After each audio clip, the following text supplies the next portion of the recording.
जी student, start करते हैं हम चैप्टर नंबर 14 एक्सरसाइज। आते हैं एमसीक्यूज की तरफ। पहला MCQ, according to kinetic theory the basic difference between solid liquid and gas is due to. अब यहाँ पे काइनेटिक थ्योरी के अकॉर्डिंग बात की गई है। तो काइनेटिक थ्योरी में हमने जो बात की थी वो यही था कि सॉलिड लिक्विड गैस के particle constant state of motion में है और वो मोशन की डिफरेंट टाइप है। जैसे सॉलिड में हमने कहा था कि जस्ट वाइब्रेटरी मोशन है, जबकि लिक्विड और गैस 3 टाइप ऑफ मोशन दिखाते हैं, जिसमें रोटेशनल भी है, ट्रांसलेशनल भी है और वाइब्रेशनल भी। तो एक्चुअली उनके दरमियान जो डिफरेंस है वो मूवमेंट ऑफ पार्टिकल्स की वजह से है। तो यहाँ पे हमारा ए ऑप्शन बिल्कुल करेक्ट होगा। जी नेक्स्ट क्वेश्चन है, upon heating the rate of evaporation. Heating, किसी भी चीज को हीट कर रहे हैं, मीन उसका टेम्परेचर बढ़ा रहे हैं। टेम्परेचर बढ़ाने का मतलब है उसकी काइनेटिक एनर्जी इंक्रीज कर रहे हैं। तो रेट ऑफ एवेपोरेशन भी हीट करने पे बढ़ जाएगा। तो यहाँ पे बी ऑप्शन करेक्ट होगी, इंक्रीजेस। जी नेक्स्ट क्वेश्चन है, the inter particle attractions are strongest in. अब यहाँ पे इंटर पार्टिकल के अट्रैक्शन कह दें या इंटरमॉलिक्यूलर फोर्सेस कह दें, बात एक ही होगी। तो कौन सी फेज में इंटरमॉलिक्यूलर फोर्सेस स्ट्रॉन्ग होती हैं? तो ये सॉलिड्स में होगी। क्यों? क्योंकि सॉलिड्स के पार्टिकल टाइटली पैक होते हैं और इसमें इंटरमॉलिक्यूलर फोर्सेस या इंटर पार्टिकल अट्रैक्शन स्ट्रॉन्ग होंगी। जी नेक्स्ट है, cooling the vapours of some gases change them directly into solid state. अब यहाँ पे कौन सी स्टेट बताई गई है कि गैशियस या वेपर स्टेट चेंज हो रही है सॉलिड में? तो इस फेनोमिना को क्या बोलते हैं? ये फिनोमिना कहलाता है डेपोजिशन। डेपोजिशन जो कि सब्लिमेशन का ऑपोजिट है। डेपोजिशन में क्या होता है कि गैशियस फेज डायरेक्ट चेंज हो जाती है सॉलिड फेज में। तो डी ऑप्शन इसमें करेक्ट होगा। जी नेक्स्ट है, physical state in which the particles possesses the maximum energy. कौन सी स्टेट है जिसमें मैक्सिमम एनर्जी होगी? अब मैक्सिमम एनर्जी उन्हीं की होगी कि जिनकी पार्टिकल्स की मूवमेंट बहुत ज्यादा होगी, और वो उन पार्टिकल की मूवमेंट ज्यादा होगी जिसके पास स्पेसेस ज्यादा हैं। तो यहाँ पे गैशियस फेज जहां पे पार्टिकल फ्रीली मूव कर सकते हैं उनकी एनर्जी मैक्सिमम होती है, इसलिए सी ऑप्शन इसमें करेक्ट होगा। जी next question, how does the process of evaporation depend on the force of attraction present among the molecules of liquid. अब एवेपोरेशन हमें पता है सरफेस फिनोमिना है। Surface phenomena mean surface particle वहां से एवेपोरेट करते हैं और वो अपने सराउंडिंग से एनर्जी लेते हैं। अब क्वेश्चन में उन्होंने पूछा है कि अगर ये फोर्सेस ऑफ अट्रैक्शन ज्यादा हो जाए तो एवेपोरेशन के ऊपर क्या फर्क पड़ेगा, या अगर फोर्सेस ऑफ अट्रैक्शन कम हो, वीक हो, तो एवेपोरेशन पे क्या फर्क पड़ेगा? तो यहाँ पे देखें, जितनी ज्यादा स्ट्रॉन्ग फोर्सेस ऑफ अट्रैक्शन होगी वो मॉलिक्यूल्स को एवेपोरेट करना मुश्किल होगा, और अगर ये फोर्सेस ऑफ अट्रैक्शन वीक हैं तो मॉलिक्यूल वहां से अपनी जगह से इजीली एस्केप कर जाएंगे, उनको अपनी पोजीशन छोड़ना आसान होगा। तो यहाँ पे ए ऑप्शन देखें, इट यहाँ पे क्या है? Evaporation. Evaporation decreases with the increasing the strength of attraction. Mean molecule के दरमियान इंटर पार्टिकल फोर्स जितनी ज्यादा होंगी उतना ही रेट ऑफ एवेपोरेशन डिक्रीज हो जाएगा, कम हो जाएगा, क्योंकि स्ट्रॉन्ग फोर्सेस की वजह से मॉलिक्यूल वहां से एस्केप नहीं कर पाएंगे। तो ए ऑप्शन इसमें करेक्ट होगी। जी नेक्स्ट क्वेश्चन है, which gas will diffuse at the fastest rate. Rate of diffusion check करना है गैसेस का। तो सिंपल हम क्या करेंगे कि उनकी मोलर मास फाइंड आउट करेंगे। HCl की होती है 36.5, H2S 34, सल्फर डाइऑक्साइड की 64 और कार्बन डाइऑक्साइड की होती है 44। अब उन्होंने यहाँ पे पूछा है फास्टेस्ट रेट। उस गैस का रेट फास्टेस्ट होगा जो लाइटर इन वेट होगी, जिसका वेट कम होगा। तो इन चारों में यहाँ पे H2S हाइड्रोजन सल्फाइड का वेट कम है 34, तो इसका रेट ऑफ डिफ्यूजन तेज होगा या फास्टेस्ट होगा। तो सी ऑप्शन इसमें करेक्ट होगी। जी next question, the phase changes A and B in gas. अब गैस से लिक्विड चेंज हो रहा है और यहाँ पे उन्होंने पूछा ये ए पे कौन सी फेज होगी, और अगर लिक्विड सॉलिड में चेंज हो रहा है तो ये कौन सी फेज है? अगर गैस लिक्विड में चेंज हो रही है तो इस फेज को हम बोलते हैं लिक्विफेक्शन या कंडेंसेशन। तो पहली फेज चेंज ए में तो आ गया कंडेंसेशन या लिक्विफेक्शन, और बी देखें लिक्विड सॉलिडिफाई हो रहा है। लिक्विड सॉलिडिफाई कैसे पता चलेगा? जैसे फ्रीजिंग पॉइंट आ जाता है कि पानी लिक्विड फॉर्म में है और उसको सॉलिड में चेंज हो जाता है तो वो फ्रीज होता है। तो इसका मतलब है बी जो फेज चेंज हो रही है वो फ्रीजिंग है। तो हमारी सी ऑप्शन में देखें कंडेंसेशन एंड फ्रीजिंग, तो सी ऑप्शन इसमें करेक्ट होगी। जी next MCQ, a student noticed frost falling on the ground at 6:30 am and disappearing by 8:30 am. Which phase change was responsible for changing the frost into water vapors? अब question में पूछा गया है कि 6:30 am early morning जब temperature कम होता है उस वक्त वहां पे फ्रॉस्ट फॉर्मेशन हुई, लेकिन 8:30 बजे ये फ्रोस्ट खत्म होगी, तो कौन सा प्रोसीजर था कि ये खत्म हुई है फ्रोस्ट? तो इसके आंसर में बी ऑप्शन करेक्ट होगा, बाय एवेपोरेशन। एवेपोरेशन क्योंकि हमें पता है किसी भी टेम्परेचर पे कंटिन्यू रहती है, तो एवेपोरेशन वो फिनोमिना है जिसमें फ्रोस्ट खत्म हो जाएगी, लिक्विड या वाटर वेपर में चेंज हो जाते हैं। जी स्टूडेंट्स, आते हैं शॉर्ट क्वेश्चन आंसर्स की तरफ। तो पहला question, from where does the energy come when a liquid evaporate, कि जब कोई भी लिक्विड एवेपोरेट कर रहा है तो वो एनर्जी कहाँ से लेता है? अब हमें पता है कि एवेपोरेशन जो है वो सरफेस फिनोमिना है, सरफेस वाटर मॉलिक्यूल एवेपोरेट करेंगे तो वो एनर्जी लेंगे अपने सराउंडिंग से। अब उसकी सराउंडिंग में उसके हमारा बाहर का एनवायरनमेंट भी आ जाता है या उसके अपने सराउंडिंग मॉलिक्यूल भी आ जाते हैं।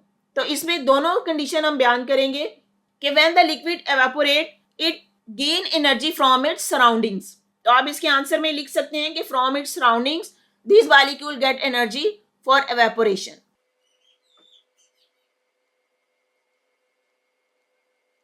जी नेक्स्ट क्वेश्चन है, is condensation an endothermic process? आपसे पूछा गया है कि क्या कंडेंसेशन एंडोथर्मिक प्रोसेस है।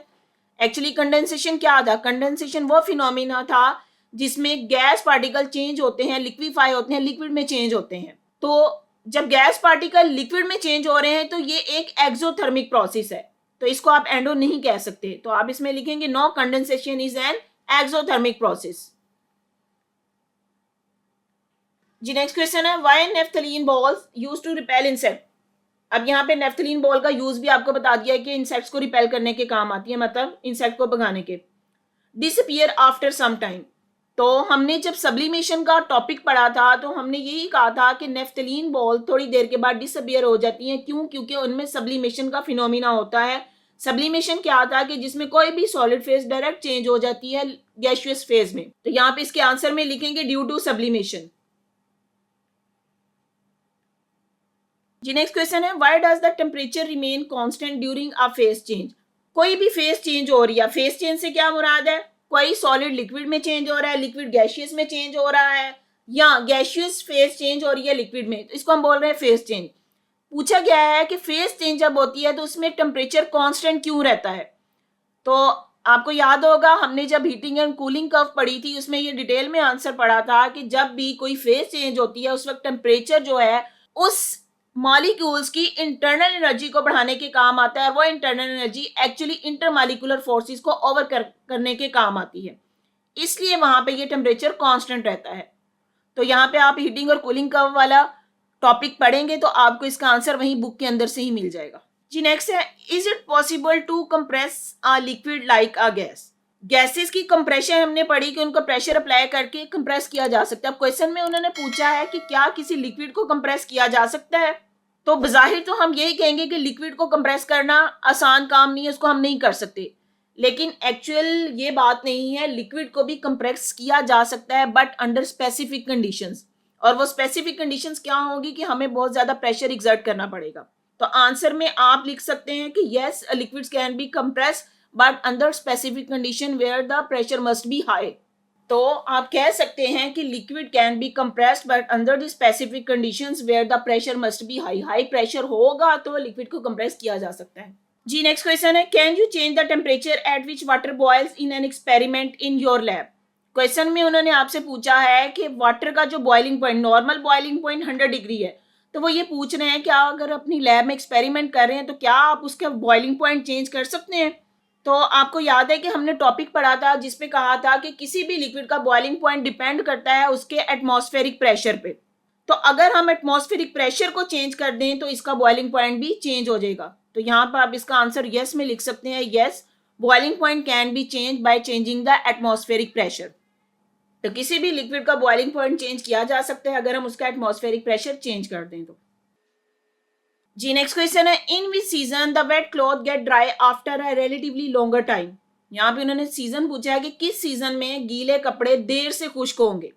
तो यहाँ पे सीजन हमारा विंटर सीजन होगा। विंटर सीजन में क्योंकि टेम्परेचर कम होता है, रेट ऑफ एवेपोरेशन भी कम हो जाता है, तो इसलिए विंटर सीजन में ये क्लॉथ जो है वो देर से खुश्क होंगे। जी नेक्स्ट क्वेश्चन है, when a solid is heated what happen to its particle which are vibrating? कोई भी सॉलिड जब हीट किया जाता है तो इसके पार्टिकल जो पहले वाइब्रेट करे थे उन पे क्या होता है? अब हमें पता है कि किसी भी चीज को हीट करने का मतलब है उसका टेम्परेचर बढ़ाए, और टेम्परेचर बढ़ने का मतलब है उसकी काइनेटिक एनर्जी इंक्रीज कर रहे हैं। तो एक स्टेज ऐसी भी आती है कि काइनेटिक एनर्जी इतनी हो जाती है कि उन पार्टिकल्स की वाइब्रेशन सिर्फ फिर वाइब्रेशन नहीं रहती, बल्कि ये वाइब्रेशन से ज्यादा की मूवमेंट हो जाती है, और वो स्टेज है कि जिसपे कोई भी सॉलिड लिक्विड में कन्वर्ट होना शुरू हो जाता है या मेल्ट होना शुरू हो जाता है।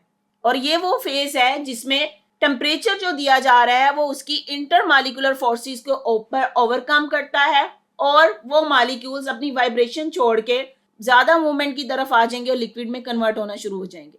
तो ये आपकी बुक में जो टॉपिक है मेल्टिंग पॉइंट वाला, उसमें इसका आंसर है, आप उधर से यहाँ पे देख सकते हैं। जी नेक्स्ट क्वेश्चन है, do solids and liquid also diffuse just like a gas. तो डिफ्यूजन की हमने डेफिनेशन क्या पढ़ी थी कि movement of the particle from higher concentration toward lower concentration.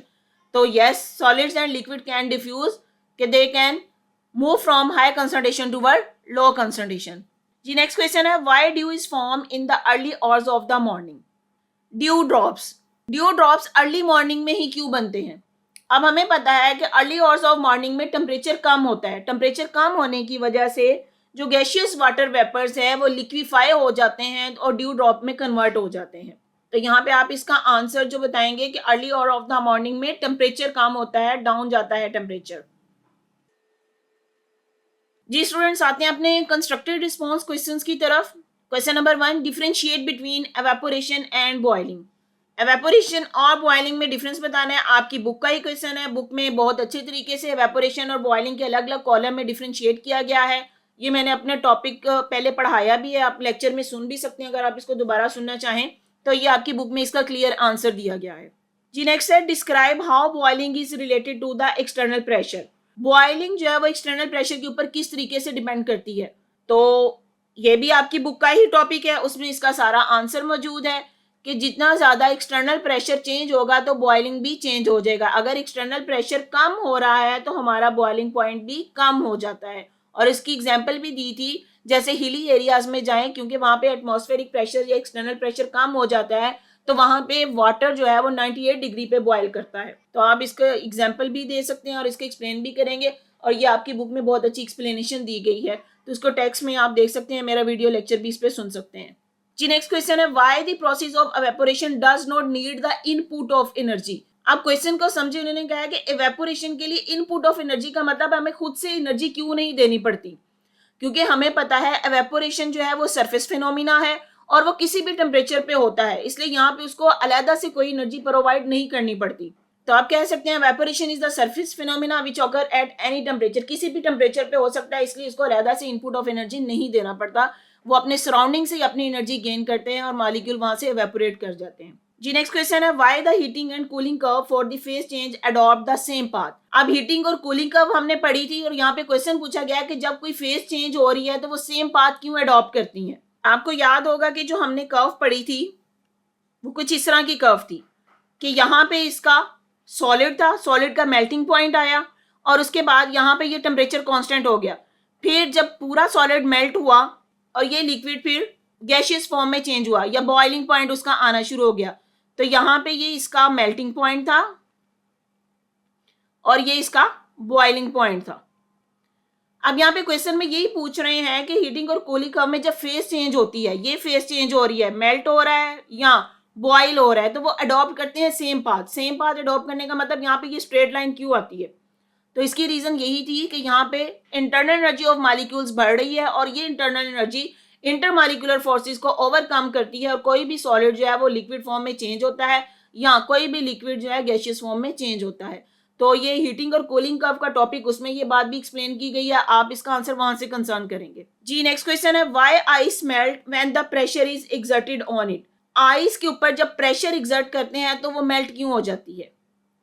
इसका आंसर हम ऐसे कहेंगे कि वाटर जो है वो पिकुलर बिहेवियर शो करता है कि वाटर जब फ्रीज होता है तो आइस जो है वो एक्सपैंड कर जाती है, उसका वॉल्यूम बढ़ जाता है। ये हमने इससे पहले भी अपनी प्रीवियस साइंस की क्लास में पढ़ा था कि वाटर जो है वो डिफरेंट बिहेवियर शो करता है। जब इसको हम फ्रीज करते हैं तो इसके मॉलिक्यूल्स के दरमियान स्पेसिस बढ़ जाती हैं, फासले बढ़ जाते हैं और वो आइस एक्सपैंड करती है। अब एक्सपैंड कर रही है तो जब उसमें हम प्रेशर एक्सर्ट करेंगे, प्रेशर एक्सर्ट करने का मतलब है उस एक्सपेंशन को कम करेंगे, तो लिक्विड एक दूसरे के करीब आएंगे तो वो मेल्ट हो जाएगी और चेंज हो जाएगी वो फेज सॉलिड से लिक्विड में। जी स्टूडेंट्स, इसके आंसर में आप कह सकते हैं कि when ice is form it's particle expand करने का मतलब है उनके दरमियान फासले बढ़ गए हैं, लेकिन जब उसके ऊपर प्रेशर अप्लाई करते हैं तो एक्चुअली हम उनके फासले को कम करने की कोशिश कर रहे हैं, इसका मतलब वो एक दूसरे के करीब आ रहे हैं, तो आइस उस वक्त मेल्ट हो जाएगी। तो आप यही कह सकते हैं कि when the pressure is applied they come closer to each other and the ice start melting. जी नेक्स्ट क्वेश्चन है, why do phase change occur? Phase change, अब यहाँ पे फेज चेंज के बारे में पूछा है, वो फेज चेंज कोई स्पेसिफिक नहीं पूछा गया। फेज चेंज वो भी हो सकती है जिसमें कोई सॉलिड लिक्विड में चेंज हो रहा है, या कोई लिक्विड गैशियस फेज में चेंज हो रहा है, या गैशियस फेज दोबारा से लिक्विड में चेंज हो रही है। तो रीजन उन्होंने पूछी है कि why do phase change occur. कोई भी फेज चेंज तब होगी जब उसका टेम्परेचर चेंज किया जाएगा। तो आप इसके आंसर में कहेंगे phase change occur due to change in temperature. जब भी टेम्परेचर चेंज किया जाएगा तो फेज चेंज होगी। टेम्परेचर बढ़ाएंगे, जैसे सॉलिड है उसका टेम्परेचर बढ़ाया वो लिक्विड में चेंज हो गया, और टेम्परेचर इंक्रीज किया तो लिक्विड गैशियस फेज में चेंज हो गया। और अगर उसको रिवर्स प्रोसेस में देखें, अगर हम टेम्परेचर कम करना शुरू कर दें तो गैशियस फेज चेंज हो जाएगी लिक्विड में, जिसको हम बोलते हैं कंडेंसेशन। तो आप इसको एक्सप्लेन कर सकते हैं इन तीनों फिनोमिना की बेस पे। जी नेक्स्ट है डिस्क्रिप्टिव क्वेश्चन। अब डिस्क्रिप्टिव क्वेश्चन वो हैं जो आपकी बुक में ऐसे ही एज सच बयान किए गए हैं, तो इनके आंसर आप अपनी बुक से ही देखेंगे। पहला क्वेश्चन देखें, explain the difference in the rate of diffusion of two gases based on the kinetic theory. तो आपकी बुक में जो एक्टिविटी दी गई है जिसमें HCl गैस और अमोनिया की एक्टिविटी बताई गई है, तो आपने वो सारी एक्टिविटी बतानी है। और इसमें जो एक्चुअली बताना है कि आपने सबसे पहले डिफ्यूजन की डेफिनेशन देनी है और बताना है कि रेट ऑफ डिफ्यूजन किन 2 पैरामीटर पे डिपेंड करता है, और उसके बाद उस एक्टिविटी को एक्सप्लेन कर देना है। जी नेक्स्ट क्वेश्चन है, how does the process of sublimation helpful in printing and the usages of air freshener. तो पूरी आपके बुक में ये एप्लीकेशन ऑफ सब्लिमेशन दिए गए हैं, और ये दोनों प्रिंटिंग और एयर फ्रेशनर का एप्लीकेशन दिया गया है। एज सच आपने इसको नोट कर लेना है। जी नेक्स्ट क्वेश्चन है, draw heating curve for the physical changes water undergo with the change in temperature. तो आपकी बुक में हीटिंग कर्व के थ्रू ये पूरा टॉपिक एक्सप्लेन किया गया, आपने उस टॉपिक की एक्सप्लेनेशन देनी है और साथ में हीटिंग कर्व की डायग्राम भी बनानी है। जी स्टूडेंट्स, अगर आपको मेरा लेक्चर पसंद आया है तो मेरी वीडियो को लाइक करें, अपने फ्रेंड्स के साथ शेयर करें, मेरे चैनल को सब्सक्राइब करें और बेल आइकन पे क्लिक कर दें ताकि हर आने वाली न्यू वीडियो सबसे पहले आपको मिल जाए। थैंक यू, दुआओं में याद रखिए। अल्लाह हाफिज़।